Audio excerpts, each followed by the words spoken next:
सोमवार आगमन काळातील पहिला आठवडा. यशया या पुस्तकातून घेतलेले वाचन.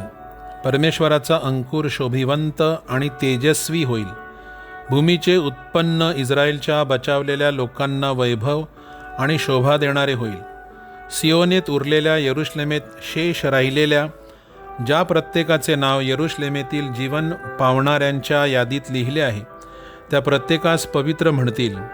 प्रभू न्याय करणाऱ्या आणि दहन करणाऱ्या आत्म्याद्वारे सियोनेतून कन्यांची मलिनता धुवून टाकील आणि यरुशलेमेतून तिचा रक्तदोष दूर करील. परमेश्वर सियोन डोंगराच्या प्रत्येक स्थानावर आणि त्याच्या सण मेळ्यावर दिवसासाठी धूपमय मेघ आणि रात्रीसाठी प्रज्वलित अग्नीचा प्रकाश निर्माण करील. त्याच्या सर्व वैभवावर छत्र असेल आणि दिवसा ऊन लागू नये, सावली मिळावी आणि वादळ आणि पाऊस यापासून रक्षण व्हावे, निवारा आणि आश्रय असावा म्हणून हा मंडप घालण्यात येईल. हा प्रभूचा शब्द. देवाला धन्यवाद. प्रतिसाद. चला आपण परमेश्वराच्या मंदिरात जाऊ, चला आपण परमेश्वराच्या मंदिरात जाऊ असे ते मला म्हणाले. तेव्हा मला आनंद झाला. हे यरुशलेम, तुझ्या वेशींना आमचे पाय लागले आहेत. चला आपण परमेश्वराच्या मंदिरात जाऊ. हे यरुशलेम, एकत्र जोडलेल्या नगरीसारखी तू बांधलेली आहेस. इस्रायलला घालून दिलेल्या निर्बंधाप्रमाणे तुझ्याकडे परमेश्वराचे वंश परमेश्वराच्या नावाने उपकार स्मरण करण्यासाठी चढून येतात. चला आपण परमेश्वराच्या मंदिरात जाऊ. माझे बंधू आणि माझे मित्र यांच्याकरिता तुझ्यामध्ये शांती वसो अशी मी प्रार्थना करीन. परमेश्वर आमचा देव, याच्या मंदिराकरिता आणि तुझ्या कल्याणासाठी मी झटत जाईन. चला आपण परमेश्वराच्या मंदिरात जाऊ. Hallelujah, hallelujah, hallelujah, hallelujah. हे समर्थ देवा, आम्हाला पूर्वस्थितीवर आण. तुझी कृपादृष्टी आम्हाला वळव, म्हणजे आमचे तारण होईल. Hallelujah, hallelujah, hallelujah, hallelujah. मत्ती लिखित पवित्र शुभवर्तमानातून घेतलेले वाचन. येशू कफरनहूम गावात आला तेव्हा एक जमादार त्याच्याकडे आला आणि याचना करू लागला. महाराज, माझा चाकर पक्षघाताने घरात पडून आहे आणि त्याला भयंकर वेदना होत आहेत. येशू त्याला म्हणाला, मी येतो आणि त्याला बरे करतो.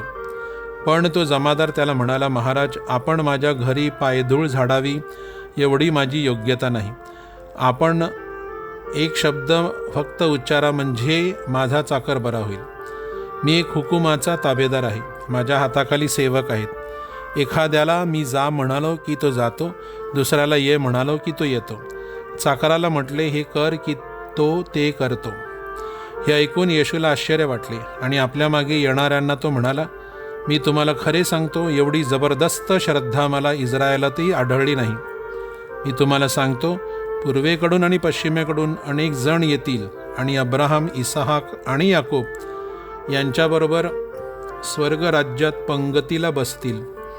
प्रभूचे शुभवर्तमान. हे प्रभू येशू ख्रिस्ता, तुझी स्तुती असो.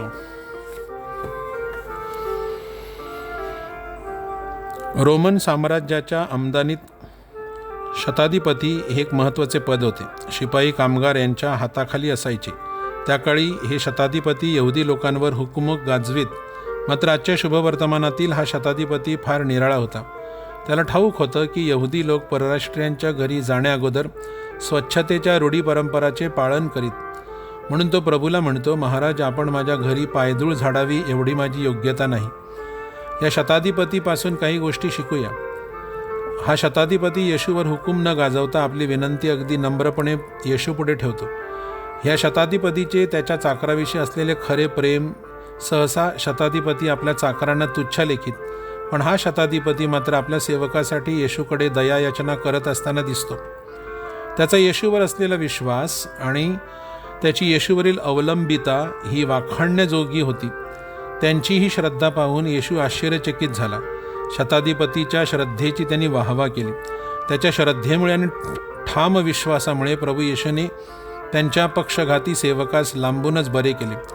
आपणही त्या शताधिपतीसारखे आपल्या श्रद्धेत बळकट व्हावे म्हणून दररोज वैयक्तिक प्रार्थना, बायबल वाचन आणि त्याच्यावर मनन चिंतन, कौटुंबिक प्रार्थना, मिसाविधीमध्ये सहभाग ह्या सर्व गोष्टी करण्याची गरज आहे.